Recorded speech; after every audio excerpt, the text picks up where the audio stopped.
गोरखपुर में राष्ट्रीय लोकदल आरएलडी संगठन को जिला, ब्लॉक एवं बूथ स्तर पर व्यापक रूप से मजबूत करने को उद्देश्य से एक विशेष सदस्यता अभियान शुरू कर रहा है।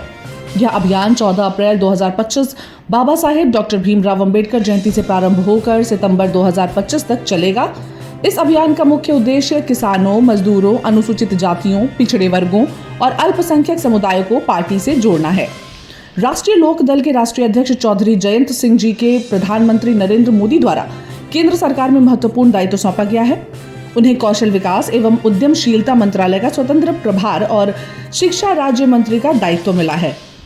वे पूरे समर्पण भाव से प्रदेश और देश में केंद्र सरकार की योजनाओं को जमीन पर लागू करने में जुटे हुए हैं और प्रधानमंत्री के नए भारत के सपने को साकार करने में अहम भूमिका निभा रहे हैं।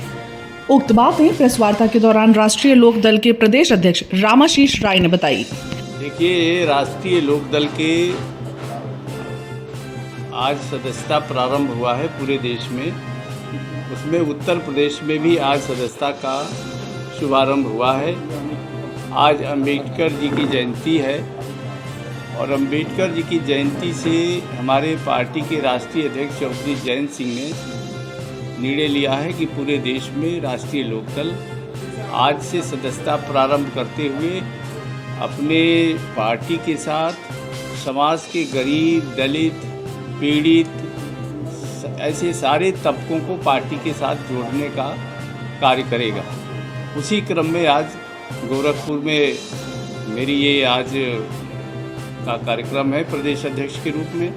आज मेरा कार्यक्रम यहाँ लगा है। राष्ट्रीय महासचिव त्रिलोक त्यागी लखनऊ में है और हम लोगों ने आज यहाँ लगभग 50 ऐसे कार्यकर्ताओं को पार्टी के साथ जोड़ा है, जिनको मेंबर बनाया है, जो विभिन्न क्षेत्रों से अपने अपने समाज में स्थान रखते हैं। हमारे गणेश प्रसाद जी रिपब्लिकन पार्टी के महासचिव थे, उन्होंने ज्वाइन किया। सुधाकर पांडे जी हमारे जो राष्ट्रीय सचिव और पूर्वांचल बनाओ मंच के अध्यक्ष रहे, आज उन्होंने पार्टी ज्वाइन किया है। ऐसे तमाम सारे लोगों ने आज पार्टी ज्वाइन किया है। तो उसी के संदर्भ में आप सबसे बात करना है कि राष्ट्रीय लोकदल ने फैसला किया है कि अपने संगठन का तंत्र को बूथ लेवल तक मजबूत करने के लिए हम व्यापक पैमाने पर सदस्यता अभियान प्रारंभ करने जा रहे हैं। और ये राष्ट्रीय लोकदल चौधरी चरण सिंह के विचारों की पार्टी है। चौधरी चरण सिंह के विचार और चौधरी चरण सिंह की पार्टी किसानों, गरीबों, मजदूरों की पार्टी कही जाती रही है। किसी कारण से तमाम विभिन्न परिस्थितियों के कारण हमारे दल से जो पुराना हमारा चौधरी चरण सिंह का बेस था वो हमसे अलग हटा था। उसको हम कोशिश कर रहे हैं कि जयंत चौधरी के नेतृत्व में पुनः पार्टी के साथ जोड़ करके एनडीए को मजबूत करना है। आज हमारे देश के प्रधानमंत्री आदरणीय नरेंद्र मोदी और उत्तर प्रदेश के मुख्यमंत्री आदरणीय योगी आदित्यनाथ जी ने प्रदेश को जिस तरह से विकास के रास्ते पर आगे बढ़ाने का संकल्प लिया है, उसमें लोकदल की पूरी भागीदारी है और लोकदल भी उनके संकल्प के साथ जुड़ा हुआ है। और इसलिए एनडीए को मजबूत करना राष्ट्रीय लोकदल की मजबूत करने के से ही संभव है। और हम अपने पुराने आधार, जो किसी कारण से बीजेपी के साथ नहीं है न लोकदल के साथ है, वो किसी और दलों के साथ है, उसको पुनः आरएलडी के साथ जोड़ करके एनडीए को मजबूत करने का कार्य करने जा रहे हैं। क्या लग रहा है कि इस समय जो देश के हालात हैं, महंगाई, बेरोजगारी को लेकर, इस पर काम हो पा रहा है किससे? देखिए, उत्तर प्रदेश की बात की जाए तो जो अपराध कदर बढ़ गए हैं, धर्म की राजनीति हो रही है। उत्तर प्रदेश सरकार ने जिस तरह से कानून व्यवस्था को नियंत्रित किया है और उसकी प्रशंसा होनी चाहिए, क्योंकि इतने बड़े 25 करोड़ की आबादी है उत्तर प्रदेश की। अमेरिका की जनसंख्या के बराबर उत्तर प्रदेश की आबादी है और उन इतने बड़े प्रदेश में छिटपुट घटनाएं होना स्वाभाविक है।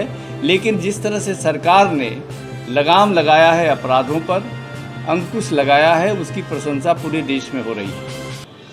महंगाई, बेरोजगारी पे कुछ कहना चाहेंगे?